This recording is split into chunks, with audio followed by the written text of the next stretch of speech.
Olá, sejam todos muito bem-vindos a mais uma conversa com o nosso César Munhoz, graduado da Fusei University no Masters in Entertainment Business e que faz uma curadoria incrível de temas aqui que faz a gente pensar sobre arte, entretenimento, conexões, como é que a nossa vida está ligada com tudo isso. Tudo bem, César?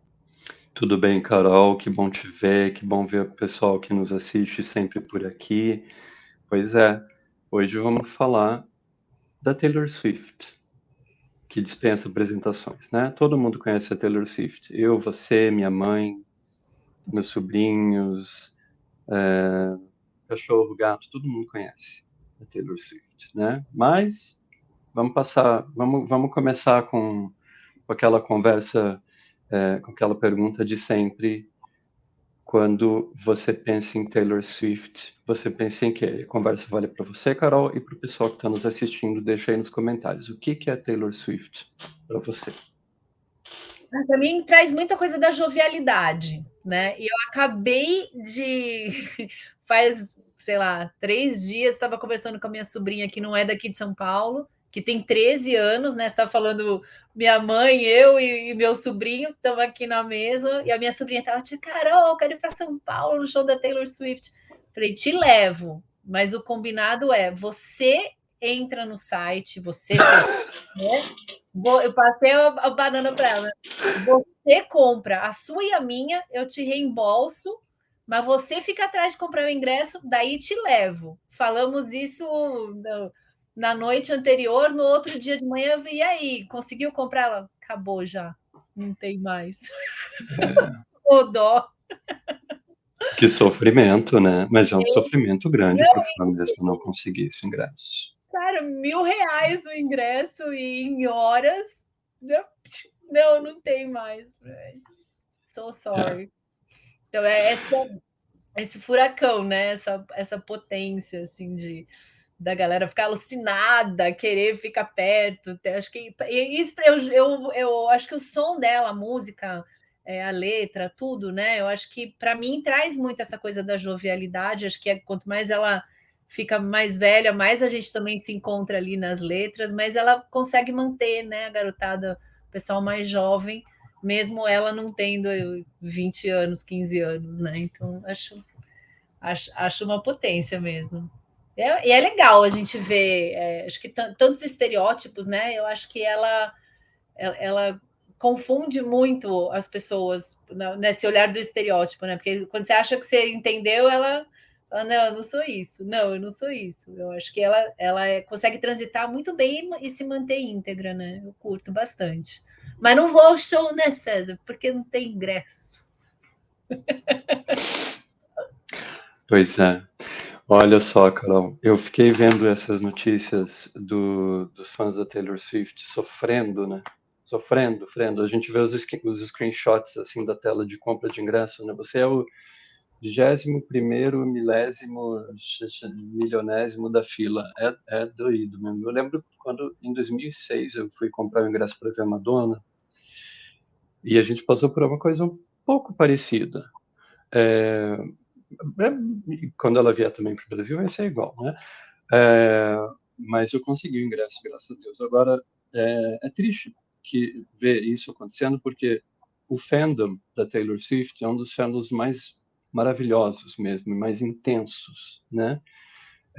De toda a história.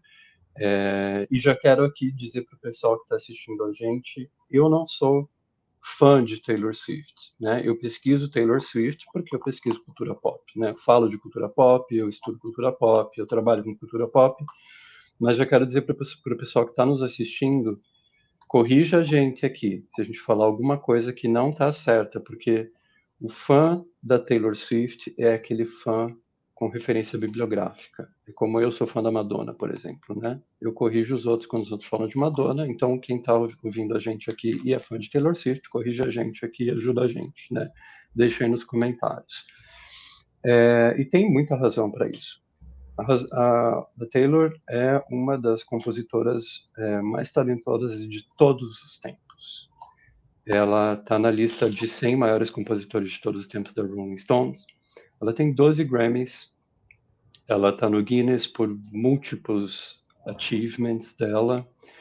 Ela começou a compor quando ela tinha 14, profissionalmente quando tinha 14. Isso é uma coisa.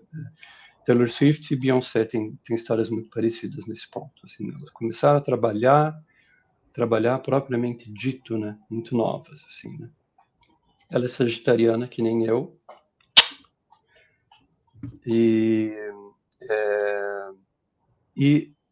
é uma daquelas artistas que não tem medo de se aventurar por vários estilos diferentes, né? Ela vem do country, mas ela já quero fazer pop, vou fazer.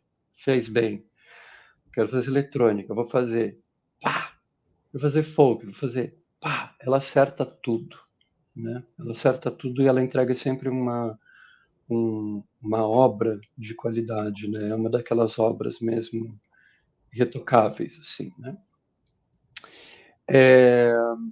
Então, e ela tá com essa turnê, que é uma turnê que tem. Quero dizer para o pessoal que não viu ainda fotos.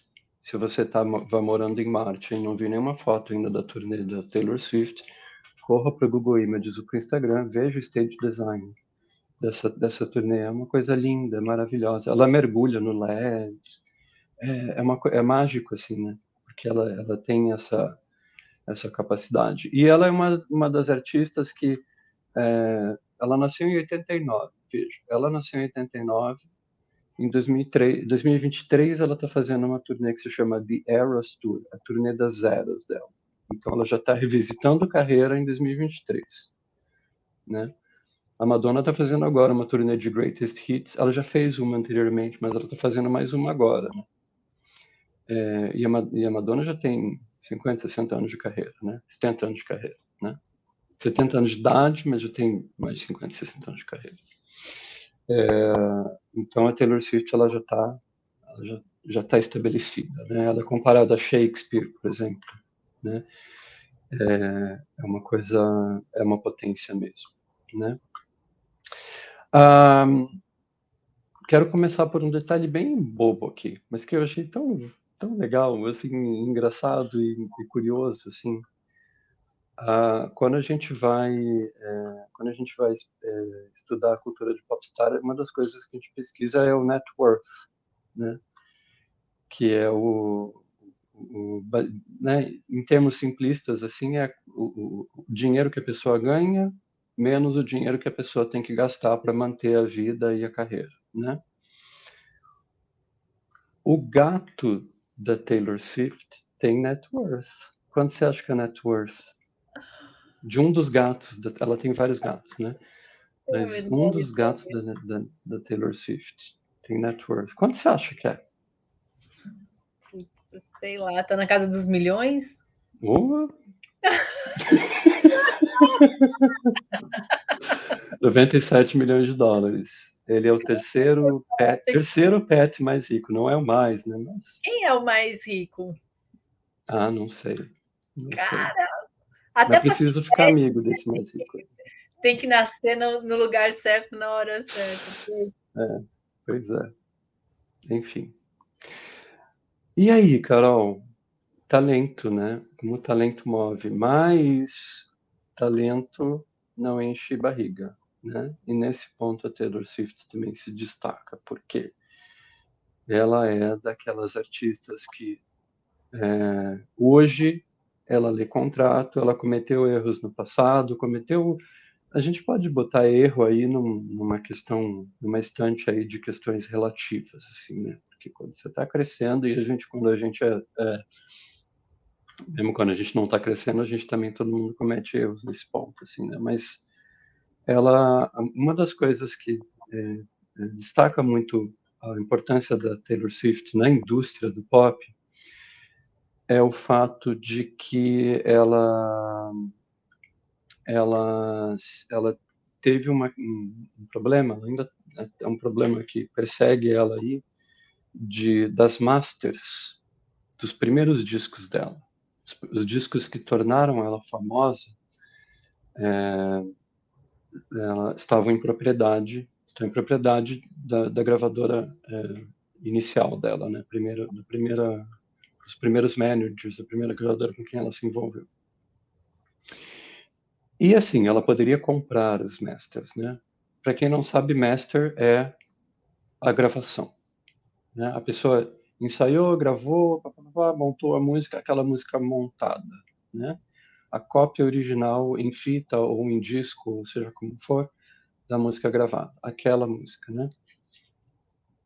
Estavam em posse dos managers antigos dela. Ela tentou comprar, mas eles impuseram uma condição que para cada disco que a gente te vender a master, você tem que gravar um outro para gente. Então, e aí, Carol? 6 discos, hein? Não, 6 discos não, acho que eram 4 discos. É difícil isso, né? Difícil isso. É um toma lá da cá, assim que... É a indústria do entretenimento é assim, né? O Bowie, em 97, ele ainda não era dono das masters das masters que tornaram ele famoso lá da época do Ziggy Stardust. Ele também teve que fazer uma gambiarra de negócios para poder juntar o dinheiro e comprar as masters dele. Então, isso é uma coisa comum na vida do artista. Porém, a Taylor Swift, que não é tatu, ela resolveu regravar os discos, todos. Então, se você vai ali se você procura os discos dela, você tem o Fearless, aí você tem Fearless, Taylor's Version. Você vê, tem o Red, Taylor's Version. E ela regravou e tornou todos esses discos novos velhos, como objetos de desejo mesmo. Todos têm capa nova, tem projeto gráfico novo, mas são regravações dos discos, né? Que sacada, né, Carol? O que você acha disso? Eu acho que isso mostra muito o motivo do sucesso dela, né? Porque a gente, eu acho que no caso dela tem esse tino, né? Que são essas chatices da vida, né, César, que acontece com todo mundo, esse negócio de não É, ler contrato, né? Que atire a primeira pedra quem nunca se deu mal em alguma atitude que tomou por não ter prestado mais atenção. E também porque, na real, tem coisas que às vezes você é obrigado a aceitar, porque senão aquilo, você não consegue fazer aquilo acontecer, né? tem essas questões, né? Isso no caso dela é importante, porque veja, ela fez aquilo, né? E agora ela nem sabia que isso ia acontecer, Carol. Isso não era parte do contrato. Isso era uma exigência atual, né? São, Difícil isso, né? são problemas do mundo, né? Que a gente vai se enrolando e conforme a gente vai ficando mais velho, a gente vai se enrolando, né? Tudo que a gente faz deixa um traço que às vezes a gente, depois, quando está mais velha, que vai pagar essa conta. Mas o que eu vejo da Taylor, que às vezes a gente não vê em outras potências, é essa união do talento com o tino comercial e de negócios dela, né? Porque o que eu acho muito triste é quando você tem o cantor, o talento, que ele é a voz, né? Ou ele é a performance e tal, mas não é ele que cuida da carreira dele, ou ele não tem nenhum problema você ter um agente, alguém para cuidar da sua carreira, mas se você não se envolve ali, você acaba correndo o risco de virar uma marionete, né, na mão de pessoas que ou não sabem exatamente o que estão fazendo, porque não estão tão antenadas, não estão tão bem preparadas, ou às vezes até por maldade mesmo, né? Eu acho que a gente precisa entender, qualquer um de nós, né, independente de onde a gente trabalha, o que a gente faz, o nosso primeiro produto e serviço somos nós mesmos. Ninguém protege a gente e cuida dos nossos interesses como a gente faz, e acho que a Taylor mostra muito isso, né? E tem É, muitos atores que de uns anos para cá, acho que a Anitta virou também um símbolo de alguém que ela vai, ela determina, ela faz e tal, mas ainda não é tão comum, né? Assim, cada vez mais as pessoas entendem isso, mas quando a gente vai para décadas atrás, o artista ele era o talento, ele não precisava saber, tinha uma pessoa que cuidava disso, ele era o artista, ele era a criatividade. E não dá, né, César? Cada vez é, mais as coisas que a gente faz, a gente paga um preço pelo que a gente fala, pelo que sai na internet, né? Esse mundo digital coloca a gente no spotlight o tempo todo.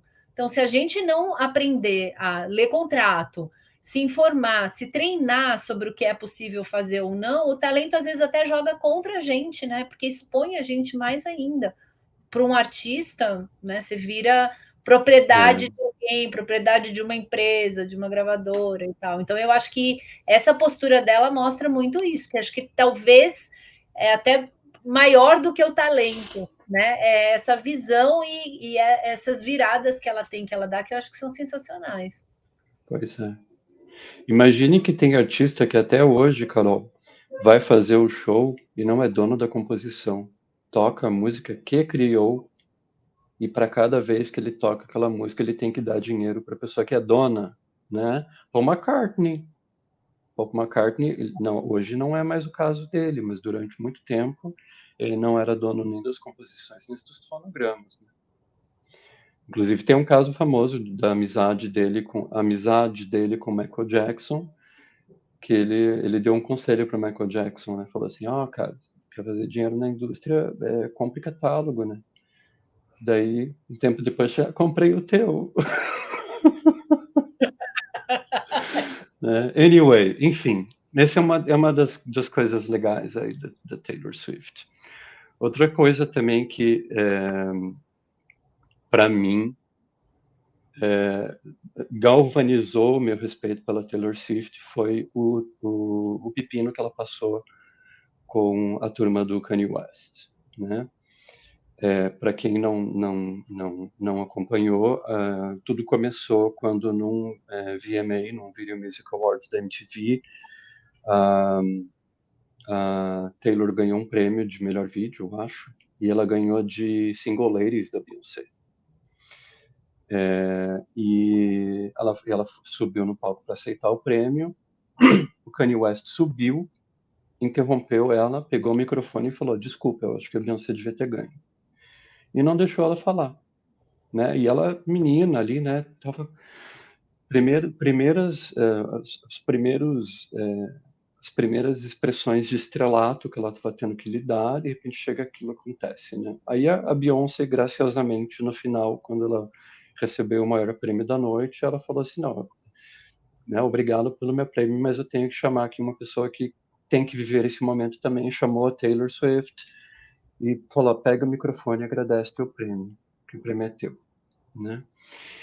Aí começou um embrólio todo de rixa mesmo, em que ficou picuinha aqui, picuinha ali, e daí teve uma situação que eu acho que foi a mais terrível de todas, em que vazou uma gravação de um telefonema que o Kanye fez para ela. O Kanye e a esposa fizeram para ela, meio que fazendo as pazes, assim, né?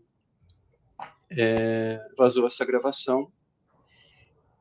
Há relatos que dizem que quem fez vazar a gravação foi o próprio Kanye. E, para selar aquela crueldade, no clipe seguinte do Kanye West aparece uma figura muito parecida com a Taylor na cama com ele. É delicado de lidar com isso, né, cara? Imagina a sensação, né, César, de não posso fazer nada, tudo que eu fizer potencialmente pode virar uma explosão contra mim. Muito difícil, mas Violência, né? infelizmente, faz muito parte desse cenário pop em alguns momentos, né? Do cenário da fama, eu acho, né? Você, quando vira uma personalidade pública, infelizmente você está sujeito a. Você vê todo o ódio da internet, né? Os haters e tal.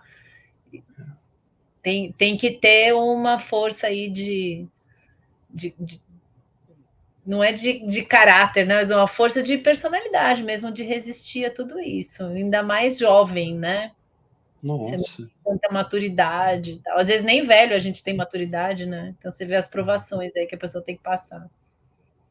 Pois é, e é triste, né, ver dois artistas brilhantes, os dois são brilhantes, né?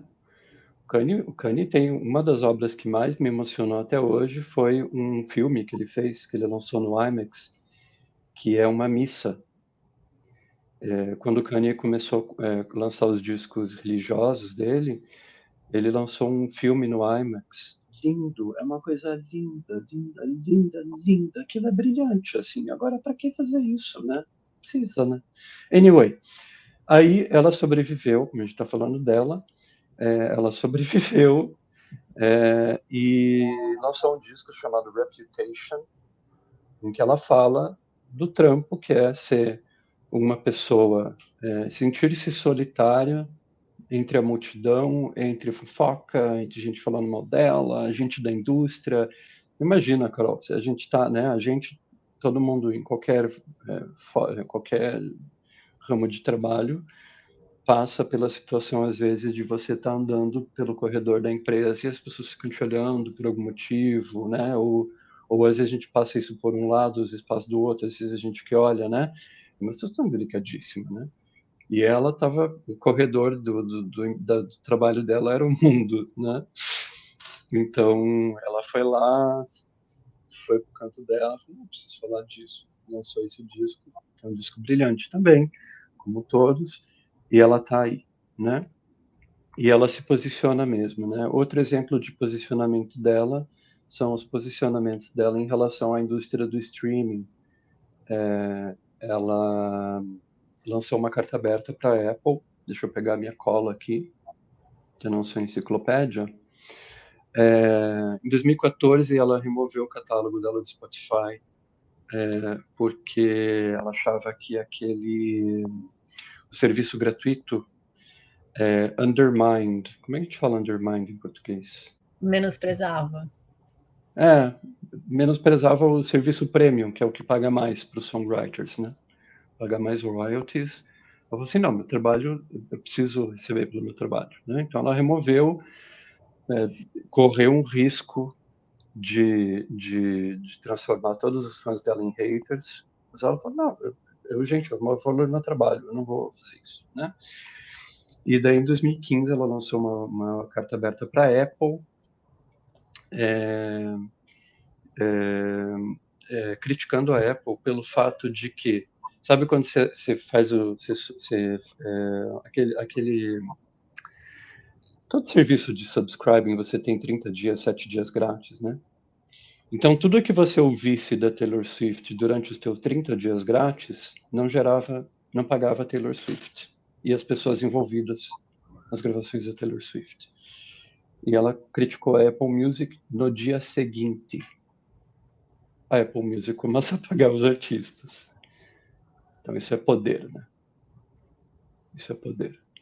Demonstração de poder para o bem comum, né, gente? É tão bom quando a gente usa o poder, alguém usa o poder para o bem comum. Para melhorar a situação de todo mundo ali, né? Pois é, de todo mundo, né? É legal. É, pois é, uma última coisa antes da gente finalizar, que eu acho curioso.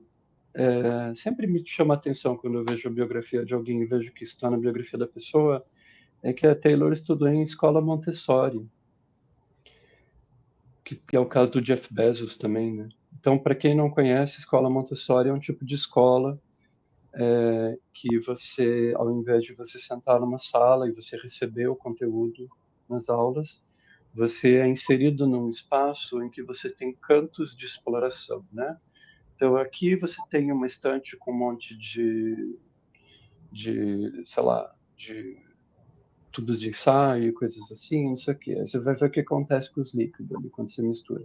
No outro canto você tem coisinhas para brincar. No outro canto você tem livros. Então você fica com esse ambiente em que as pessoas, em que a criança, né, as crianças, as pessoas, mas quando estão absorvendo conteúdo pela primeira vez, enquanto esponja, aprender a se virar. Acho que diz tanta coisa isso, né, Carol?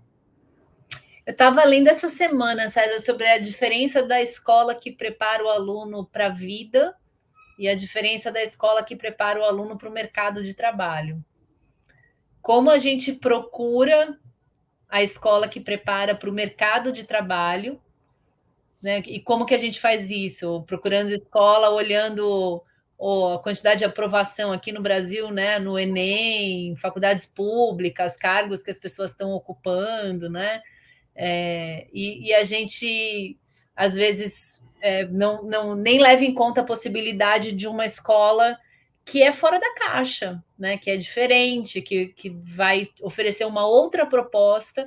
E a gente está num momento super legal você ter trazido isso, porque a gente está num momento de revolução mesmo, né? Nós estamos vivendo uma revolução tecnológica com essa era cibernética, falando aí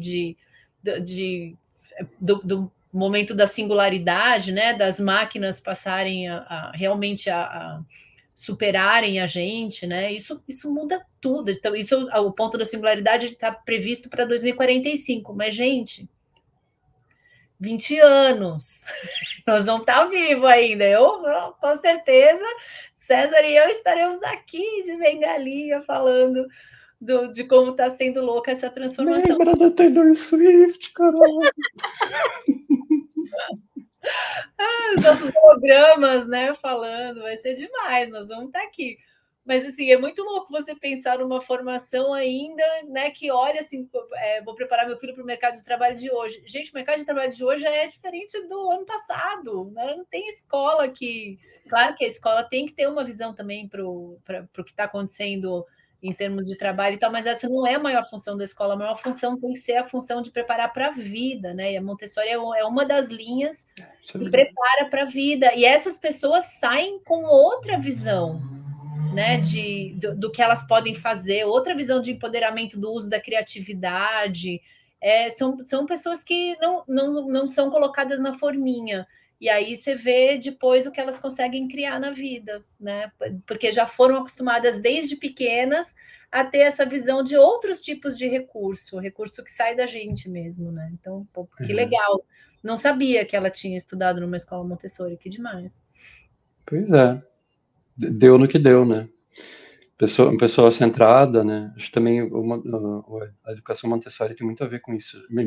Eu vejo pessoas muito centradas normalmente, assim, né?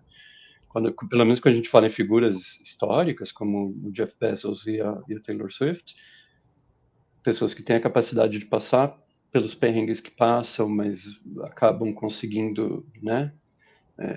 Thrive. Acho que tem um quê aí de autoconhecimento, né? Porque quando você é permitido, né? Você se conhece, você tem esse espaço. E quando você é simplesmente moldado, aquilo que não cabe no molde, você é educado a desaparecer com aquilo, né? A não se identificar com aquilo. E às vezes aquilo ali é a sua maior característica. Então, é verdade. Passa na prova, mas cai do penhasco, né? Tira 10 na prova, mas não sabe nada. Acontece. Que bom, gente. Esse foi o nosso papo sobre Taylor Swift hoje. Carol, já quero dar o toque para o pessoal que nos acompanha dos nossos 2 próximos papos. Perfeito. Os próximos papos a gente vai falar de David Lynch, que é um dos diretores mais talentosos de todos os tempos, cara que continua produzindo. Para quem não conhece, já vai fazer o homework aí, vai conhecer Twin Peaks, que é uma das séries que revolucionou a televisão. É um cara que lida com o surreal e com o bizarro de maneira única. E a gente vai falar da MTV, que vai fazer aniversário em agosto, que foi um dos canais aí, um dos canais de promoção da cultura pop que transformou a forma que a gente vê o popstar. Primeiro a gente ouvia, depois a gente se relacionava com ele olhando para ele, e isso vai mudar tudo daqui para frente. Né? Taylor Swift não existiria sem MTV também. Muito bem, valeu, César, adorei nosso papo de hoje e nos vemos então na semana que vem. Um beijão para você, para quem nos assistiu aqui, para quem esteve com a gente. Até a próxima.